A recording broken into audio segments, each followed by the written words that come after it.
आपसे कहा था कि हम उन्हीं मुद्दों पर बातचीत करेंगे फाउंडेशन कोर्स के तहत और इस अध्याय के तहत जिस पर हम कुछ सोच सकते हैं।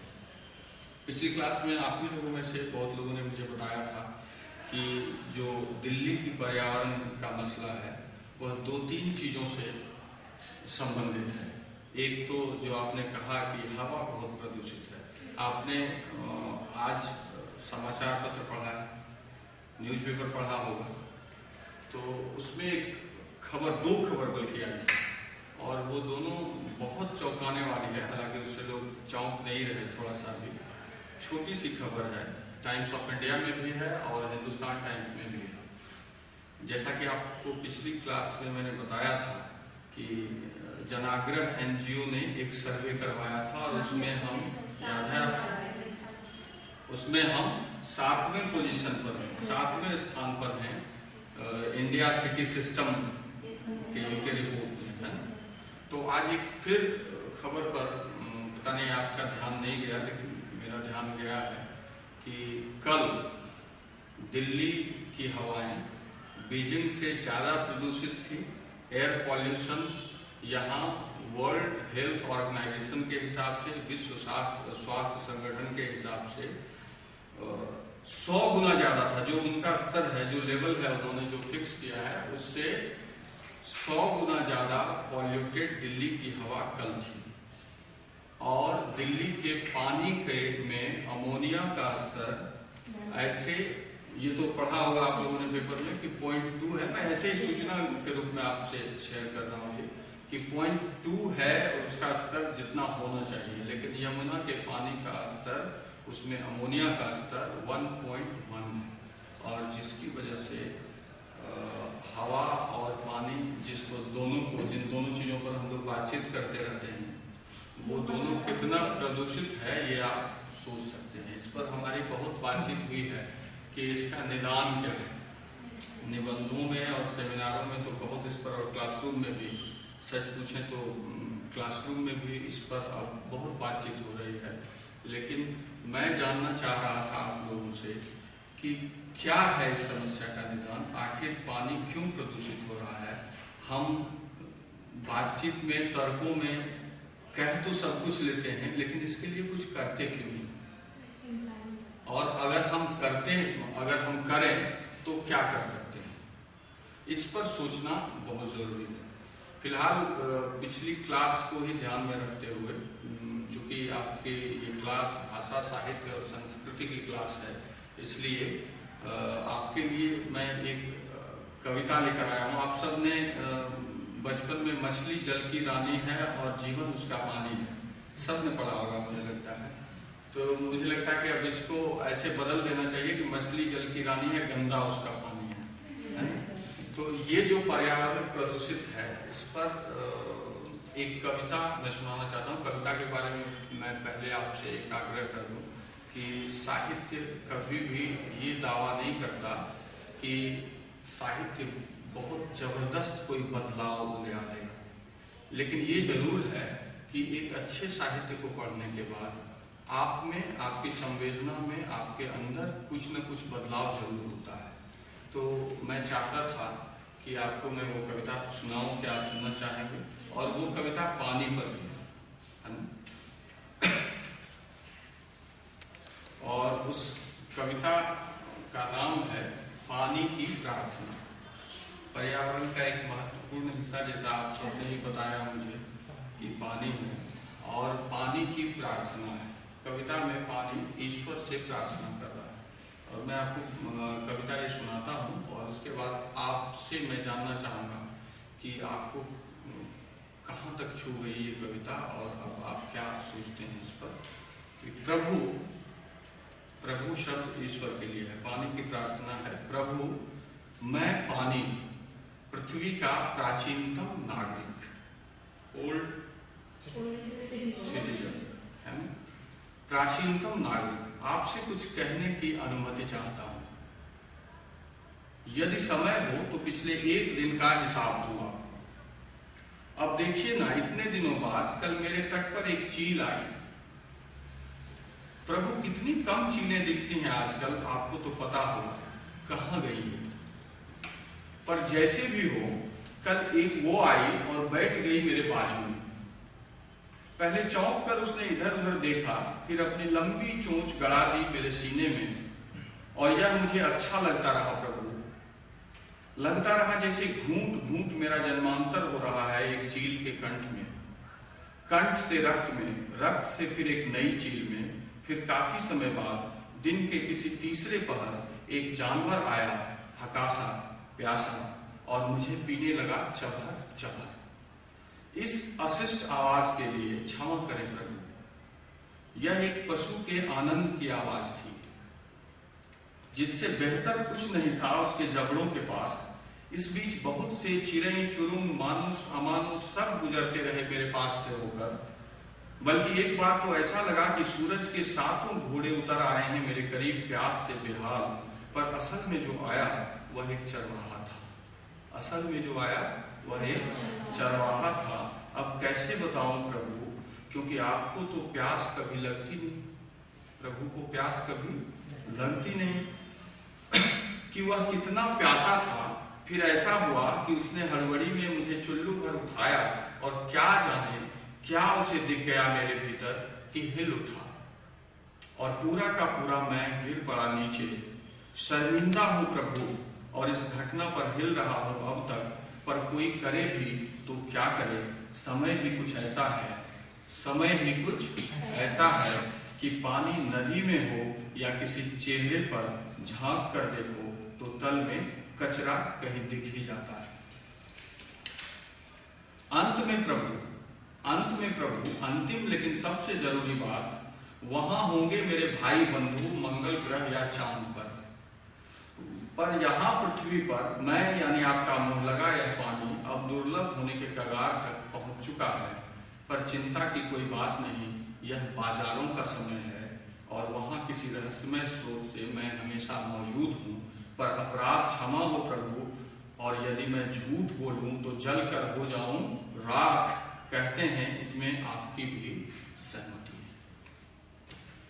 कविता आपको मैंने सुनाई, और आप सब समझ रहे हैं कि ये ईश्वर से इस पूरी पृथ्वी के आदिम नागरिक की गुहार है। जब हमने आपने किसी ने उसकी गुहार नहीं सुनी, उस पानी को लगातार जो प्रदूषित करते रहे और खत्म करते रहे, खत्म करने तक उसका प्रयोग करते रहे, तब इस धरती के आदिम नागरिक ने ईश्वर से गुहार लगाई। मैं आपसे ये जानना चाह रहा था कि यह कविता आपको अच्छी लगी आप सबको? yes, तो इस कविता में कहाँ क्या ऐसा था जो अच्छा लगा आपको सबसे अच्छा, ये मैं जानना चाह रहा हूँ।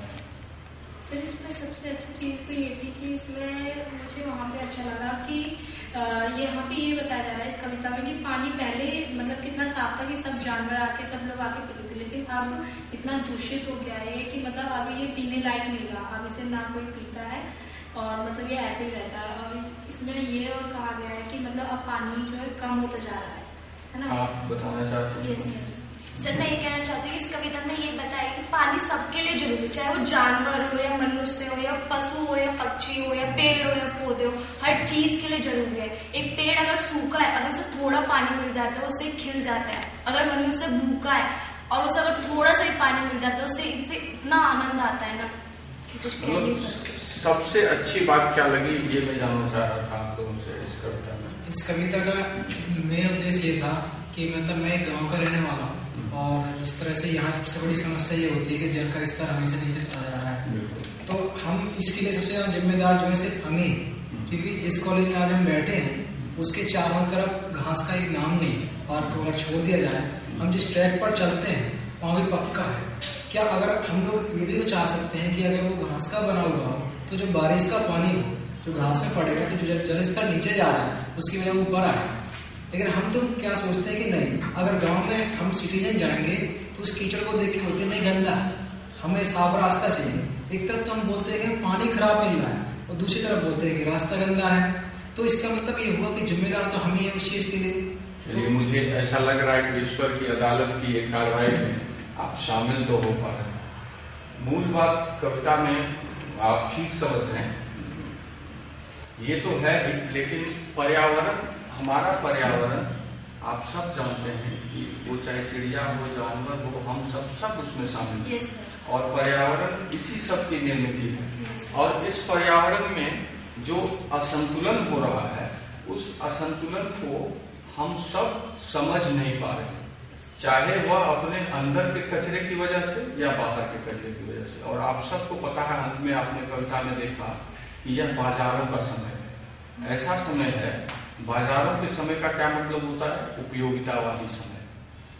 जो पर्यावरण को सर्वाधिक प्रदूषित करने वाले लोग होंगे, जो पर्यावरण को सर्वाधिक प्रदूषित करने वाला देश होगा, संस्कृति होगी, वही पर्यावरण का झंडा लेकर पर्यावरण बचाओ अभियान पर सबसे पहले निकलेगा। इसलिए ये जो बाजार की चालाकी है, इस बाजार की चालाकी से भी बचने की जरूरत है, यह गुहार लगा रहा है। और जब बाजार से आदमी से नहीं बच पाता, तो कहीं न कहीं से पानी के अंदर ईश्वर के प्रति भी एक रोष है कि ईश्वर जो सबकी रक्षा करता है, जिसकी अदालत में हर किसी की सुनवाई होती है, हमारी सुनवाई क्यों नहीं हो रही? ये आपको सोचने को विवश करता है कि हम जो कुछ पर्यावरण के साथ कर रहे हैं, क्या उसमें ईश्वर की भी सहमति है? क्या हमने जो केदारनाथ में किया, लोग बड़े बड़े मीडिया चैनलों पर और समाचार पत्रों में आप देख रहे होंगे कि खबरें आ रही थी उस समय कि मंदाकिनी ने ये कर दिया, नदी ने ये कर दिया। नदी ने कुछ नहीं किया, नदी तो अपने रास्ते जा रही थी, मंदाकिनी तो अपने रास्ते चल रही थी, प्रकृति अपने रास्ते चल रही थी, हम उसके रास्ते में आए, और हम उसके रास्ते में आए, और जब हम उसके रास्ते में आएंगे, हम विनष्ट होंगे। मेरे कहने का ये मतलब नहीं है कि विकास की जो स्थितियां हैं, जो डेवलपमेंट है, वह डेवलपमेंट नहीं है।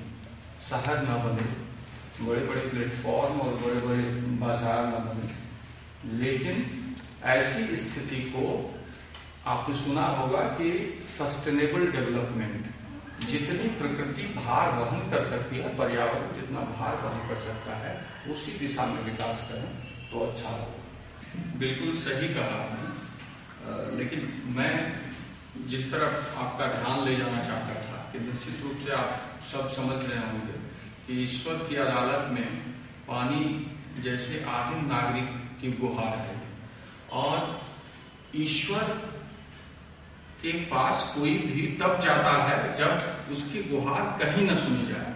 हर जगह उसने गुहार लगाई हो, चाहे वो कानून व्यवस्था हो, हम सब हो, समाज हो, हर जगह उसने गुहार लगाई कि मैं अब खत्म होने वाला हूँ, मेरे साथ ये प्रदूषण और ये जो मेरी हत्या एक तरह से कर रहे हो पर्यावरण की, मैं खत्म होने वाला हूँ। लेकिन उस गुहार को यदि आपने नहीं सुना तो वह ईश्वर के पास जा रहा है, और ईश्वर के पास जाने के पहले वह एक उलाहना भी दे रहा है, और वो क्या है कि यह बाजारों का समय है। बाजारों के समय के होने का क्या मतलब है?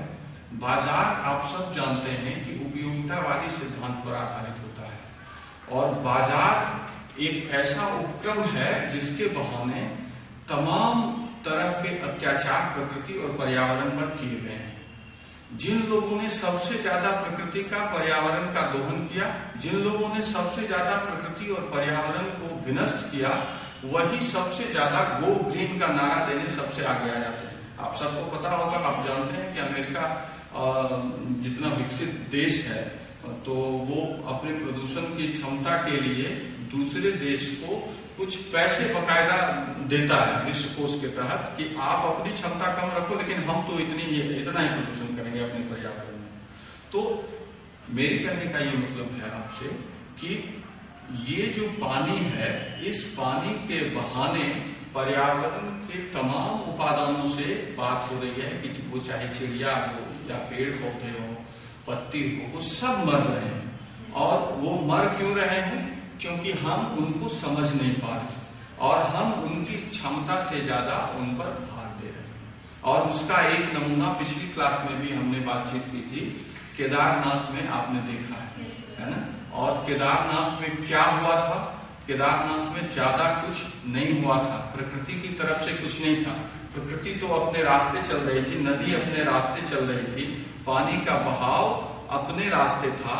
हमने उनके रास्ते में आकर कुछ संरचनाएं खड़ी कर दी। हम वहां जाकर और कभी धर्म के नाम पर और कभी अधिकांश समय धर्म के ही नाम पर, सैर सपाटे के नाम पर तो कोई केदारनाथ जाता नहीं, लेकिन सैर सपाटे और मैं कहूं कि घूमने के उद्देश्य से भी वैसी चुपचाप रहती प्रकृति को छेड़ने गए और उसका नतीजा हमने भुगता। लेकिन अभी भी हम उस नतीजे से सीख पाएंगे या नहीं सीख पाएंगे, यह थोड़ा संदेह है मुझे। लेकिन कविता में जहां तक बात है, जो जिस कविता की बात मैं कर रहा था आपसे, कि बाजारों के समय में पानी कह रहा है कि मैं खत्म भी हो जाऊं तो मैं बिस्लेरी के रूप में होऊंगा, चिंता मत करो। ये एक तरह से व्यंग है। और दूसरी बात यह है कि कविता अंत में जब आदिम नागरिक कराहता है और अंदर से कहीं न कहीं से वह ईश्वर को भी इसका दोषी मानता है, कि बार बार कहता है कि मुझे तो लगता है आप जानते हो, आपकी भी सहमति है, अंत में आपकी भी सहमति से आप अपने बड़ों से, जो सुपर पावर है आपके घर में पिता, आप पर कोई अत्याचार करता है और आप कहते हैं कि आपकी भी इसमें सहमति है। वही शैली है, ठीक वही शैली है आदिम नागरिक पानी की प्रभु से, यानी पूरे के पूरे पर्यावरण की तरफ से एक आवाज है इस कविता में, जो यह कहना चाह रहा है कि जिस